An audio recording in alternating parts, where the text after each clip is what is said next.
Hello, good morning to all. Welcome to Vishnu classes. आज हम behaviouristic paradigm के बारे में जानेंगे। बिहेवियरिस्टिक बिहेवियर से वर्ड बना है। जितने भी स्कूल्स होते हैं वो उनकी अपनी आइडियाज़ होते हैं, अपनी फ़िलॉसफी होती है, उस पर बेस्ड होते हैं। जैसे कि डिफरेंट जो है वो प्रेयर्स करते हैं, या उनके जो हैं कुछ अपने प्रोग्राम्स भी होते हैं, कुछ एक्टिविटीज़ जो हैं वो अपनी तरफ से भी ऐड करते हैं करिकुलम में। तो वो क्या होता है, बिहेवियरिस्टिक पैराडिगम होता है, जो कि पूरा ही स्कूल के आइडियाज़ और उनकी जो फ़िलॉसफी है उस पर जो है निर्भर करता है। इसमें जो है प्री डिटरमाइंड डिसीजंस आते हैं। जैसे कि एक टीचर जो है सबसे पहले क्लास में जाने से पहले वो सोचता है, या एक जैसे अब टीचिंग टेक्निक्स आ गई हैं, जैसे कि डायरी राइटिंग, डायरी प्लान हो गए, टीचिंग प्लान्स हो गए, तो वो सब क्या है हमारे बिहेवियरिस्टिक पैराडिगम में ही आते हैं।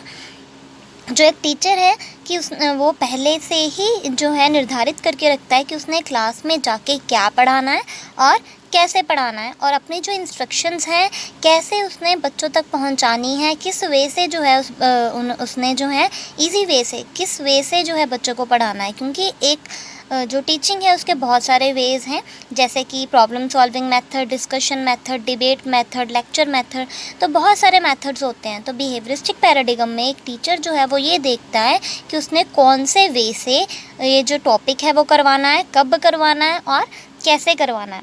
तो ये सारे जो इंस्ट्रक्शंस हैं एक टीचर देता है, और इसमें जो है स्टूडेंट क्या करते हैं, अपनी इन्फॉर्मेशन जो है वो ग्रैस्प करते हैं कि अपनी ज़्यादा से ज़्यादा जो है उनकी अंडरस्टैंडिंग हो सके, इसके लिए वर्क करते हैं।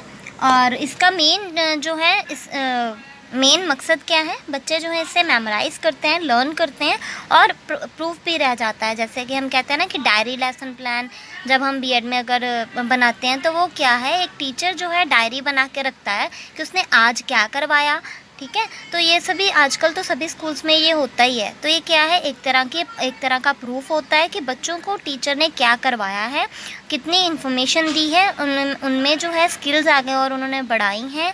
और ये क्या है, टीचर जो है अपने स्टूडेंट्स के लिए जो है एक तरह का वर्क करता है कि क्या पढ़ाना है, कब पढ़ाना है, ताकि उसका सिलेबस जो है अच्छे तरीके से हो सके। तो बिहेवियरिस्टिक पैराडिगम भी जो क्या है, एक तरह का प्री प्लानिंग है। जैसे कि हमारे लेसन प्लान्स होते हैं कि हमने क्लास में जाके जो पढ़ाना है उसके सबसे पहले हम क्या करते हैं, प्लान बनाते हैं, प्री प्लानिंग जिसे हम कह सकते हैं। तो इसी तरीके से बिहेवियरिस्टिक पैराडिगम जो है वो भी एक तरह की प्री प्लानिंग होती है कि टीचर ने क्या पढ़ाना है और किस वे से पढ़ाना है, और ताकि बच्चों की जो अंडरस्टैंडिंग लेवल है वो ज़्यादा से ज़्यादा जो है वो इन्हांस हो सके।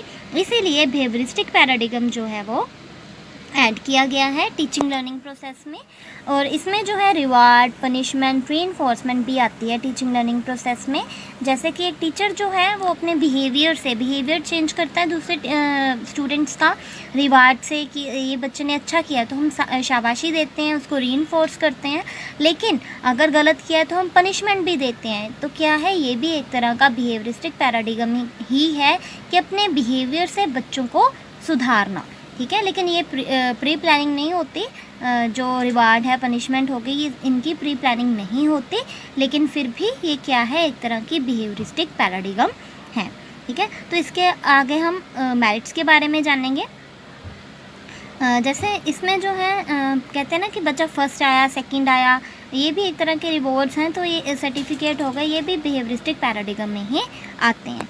सबसे पहली मेरिट क्या है, ये जो है हमारा जो टीचिंग लर्निंग प्रोसेस है उसके लिए ही बनाया गया है, ताकि इजी वे हो सके हमारे लर्निंग प्रोसेस का, लर्निंग जो है वो ज़्यादा से ज़्यादा हो सके।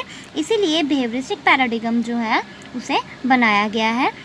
सेकंड है, ये क्या है, प्री डिटरमाइंड है, मतलब कि प्री प्लानिंग हो जाती है एक तरह की। इसके जो ऑब्जेक्टिव्स हैं वो पूरी तरीके से फिक्स्ड हैं।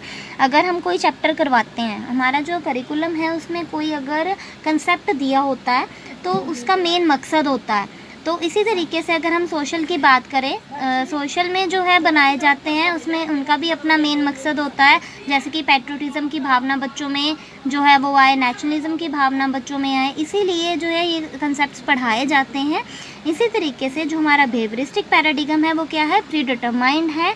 हमारे सभी जो जितने भी हमारे कंसेप्ट्स हैं उनके पहले से ही फिक्स्ड ऑब्जेक्टिव्स रखे गए हैं।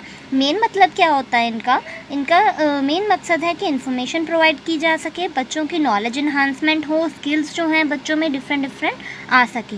और ये सब कौन करता है, ये सब टीचर करता है बच्चों के लिए, ताकि बच्चों की डेवलपमेंट, ऑल राउंड डेवलपमेंट जो है वो हो सके। नेक्स्ट है, इसमें जो है बिहेवियरिस्टिक पैराडिगम में बच्चों को जो है टेस्ट उनके भी किए जाते हैं। ये समेटिव इवैल्यूएशन होती है, जैसे कि हमारे एग्जामिनेशंस होते हैं। हमने ऊपर पढ़ा कि एक तरह से क्या है, रिवॉर्ड और पनिशमेंट मिलती है, सर्टिफिकेट्स मिलते हैं। तो सर्टिफिकेट कब मिलते हैं, जब हमारी पूरी डिग्री हो जाती है तभी सर्टिफिकेट्स मिलते हैं।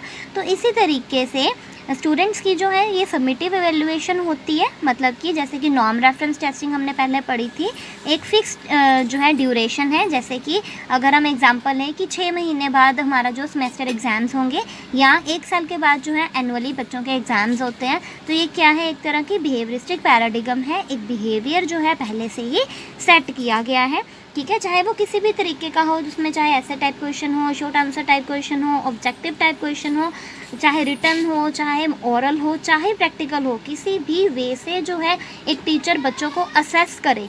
लेकिन बिहेवियरिस्टिक पैराडिगम में इसी तरीके से जो है असेसमेंट की जाती है। और ये क्या है, इसमें कंपैरिजन किया जाता है। हम कहते हैं ना कि ये बच्चा फर्स्ट आया और ये बच्चा सेकंड आया। हमें कैसे पता चलेगा कि ये बच्चा फर्स्ट आया और ये सेकंड, जब हम कंपैरिजन करेंगे। हम कहते हैं ना इसके 70% आए और इसके 65% आए। तो ये क्या है, एक तरह की कंपैरिजन है। तो इसी तरीके से जो हमारा बिहेवियरिस्टिक पैराडिगम है उसमें कंपैरिजन किया जाता है, ताकि बच्चे जो है उसकी स्किल्स को जाना जा सके, उनमें कितनी स्किल्स जो है एक टीचर ने प्रोवाइड की हैं, कैसे किस वे से बच्चों को पढ़ाया है और उनमें अंडरस्टैंडिंग है या नहीं है। नेक्स्ट है, इसमें ग्रेडिंग भी दी जाती है, सर्टिफिकेट्स वगैरह जो है बच्चों को मिलते हैं। हमने ये पहले भी किया है कि क्या है, सर्टिफिकेट्स, मेडल्स प्रोवाइड होते हैं बच्चों को परफॉर्मेंस के बेस्ड पर। तो इसे ही बिहेवियरिस्टिक पैराडिगम कहा जाता है। इन शॉर्ट हम ये भी कह सकते हैं कि एक बच्चे का पूरे साल क्या बिहेवियर था, उसने कितना जो है लर्न किया, इसे ही बिहेवियरिस्टिक पैराडिगम कहा जाता है। और ये ही इन सब की मेरिट्स हैं। और नेक्स्ट हम इसकी डिमेरिट्स भी करेंगे। तो इसकी डिमेरिट्स क्या है, सबसे पहले कई बार जो है डिटेक्ट करना, डायग्नोस करना जो है बहुत ज़्यादा डिफ़िकल्ट है, हेल्पफुल नहीं होता। ऐसा क्यों, हम ये नहीं कह सकते कि वो बच्चा जो है उसके 80% मार्क्स आए हैं तो उसकी जो अंडरस्टैंडिंग है वो बहुत ज़्यादा होगी। कई बार 60% की जो है 80% वाले से ज़्यादा अंडरस्टैंडिंग होती है। तो ये इतना हेल्पफुल नहीं है। और ना ही इसमें जो है ज़्यादा क्रिएटिविटी को इन्हांस किया जाता है बच्चों में। मेन मतलब जो है हमारी जो स्टडी है उसका मेन मकसद क्या होता है, बच्चों की क्रिएटिविटी जो है वो बढ़े, उनकी जो एबिलिटीज़ हैं वो बढ़े, उनमें इनोवेटिवनेस आए। लेकिन ये क्या है, एक तरह की क्रैमिंग को, मेमोराइजेशन को, थॉटलेस क्रैमिंग, मतलब कि बस क्रैम ही करी जाओ, रट्टा जो है मारना, इसमें ज़्यादा जो है होता है। इसीलिए ये इसकी डिमेरिट है। और ये क्या है, हमारा ट्रेडिशनल मेथड है टीचिंग लर्निंग प्रोसेस का। So hope you like this. आज हमने जो है बिहेवियरिस्टिक पैराडिगम के बारे में जाना, उसके मेरिट्स और डिमेरिट्स की हैं। So hope you like this. Thank you.